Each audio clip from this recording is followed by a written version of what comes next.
আপনি কি জানেন একদিন এক স্বামী এবং স্ত্রীর মধ্যে ঝামেলা ও মারামারি হবার পর স্ত্রীর রাগে বাপের বাড়ি চলে গেছে। এক সপ্তাহ পর স্বামীটা আর থাকতে না পেরে স্ত্রীকে ফোন করলো। স্বামী বলল, আমার ভুল হয়ে গেছে, আই এম সরি, আর এরকম হবে না, ফিরে এসো প্লিজ। স্ত্রী বলল, রান্নাঘরে যাও। স্বামী বলল, গেলাম। স্ত্রী বলল, একটা কাচের গ্লাস হাতে নাও। স্বামী বলল, নিলাম।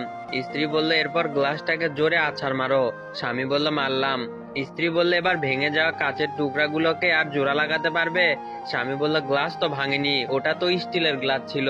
পাগল সারা দুনিয়া।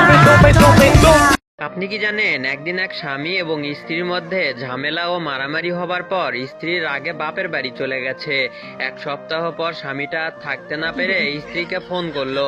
স্বামী বলল, আমার ভুল হয়ে গেছে, আই এম সরি, আর এরকম হবে না, ফিরে এসো প্লিজ। স্ত্রী বলল, রান্নাঘরে যাও। স্বামী বলল, গেলাম। স্ত্রী বলল, একটা কাচের গ্লাস হাতে নাও। স্বামী বলল, নিলাম। স্ত্রী বলল, এরপর গ্লাসটাকে জোরে আছাড় মারো। স্বামী বলল, মারলাম। স্ত্রী বললে, এবার ভেঙে যাওয়া কাচের টুকরাগুলোকে আর জোড়া লাগাতে পারবে? স্বামী বলল, গ্লাস তো ভাঙেনি, ওটা তো স্টিলের গ্লাস ছিল। পাগল সারা দুনিয়া।